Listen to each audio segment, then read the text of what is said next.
Bet es mājās visu laiku.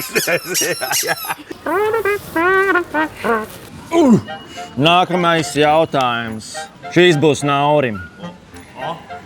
Tā, par dāvanām. Kā ir, Nauri, labāk saņemt vai dāvināt? Dāvināt viennozīmīgi. Paldies mammai, paldies tētim, paldies vecākiem par šo iespēju. Zināju, ka šis brīdis notiks. Ko tētim varētu uzdāvināt? Es varētu viņam iet uz dāvanām dāvankarti. Dāvankarti? Ļoti labi, ļoti labi. Mammai? Lego. Mamma spēlētos ar Lego? Jā, viņa taisa. Cik forši. Nu ko, sākam mammas dāvanu? Jā. Jā, ejam pēc Lego. Duplo laikam viņai pa vienkāršu. Šo puķi viņai patīk? Jā. Meklēsim tētim dāvanu karti. Es zinu, kur ir dāvankartes. Aiziet. Ko tu zini? Man patīk tavs domgājiens ļoti labi. Mammai, tētim mums ir. Tagad mēs sunim rodījam. Re, kur ir pīkstošās, ne? Šī labi pīkst. Jā. Mamma ar tēti nebūs dusīgi, kad būs tik skaļi rodījam. Nē? Jau kādreiz bija. Jau bija tā. Bet es mājās visu laiku. Ļoti labi. Tā, mammai, tētim rodījam mums ir māsīcai. Ko mēs te bijām izdomājuši? Konfektes. Konfekts. Laižam pie konfektēm. Nu, kaut kādas lielās, varbūt tās kastes jāskatās, ne? Tviksi, varbūt vairākus. Viens tviks. Katrai māsīcai par tviksam.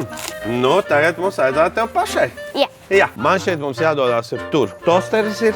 Negribu tosteris tomēr? Nē. Tosteru negribi? Nē. Varbūt kaut mazgāšanas līdzekļu tomēr austiņu vietā? Nē. Nu labi, es tikai tā piedāvāju. Kaut ko citu ieraudzīju, ne? Jā. Austiņu vietā? Šo? Nē. Nē. Varbūt šo? Varbūt šo? Jā. Ir. Es izvēlēšu šo. Šo. Tu māki saņot dāvanas?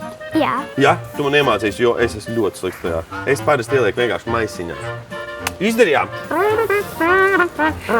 Tā, bišķis apgrauz, bet rodis jau arī grauzīs to mantu, līdz ar to tāds piestā. Šādi. Ietinam. Papīri būs vairāk nekā pati dāvana. Līna, tev sanāk ļoti labi,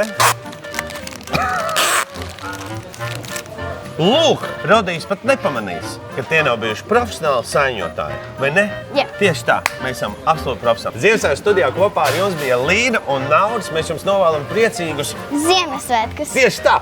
Un, lai noskaidrotu, nu kā tad ies ar to eglītes pušķošanu Laurim, skatieties tālāk. Atā! Atā!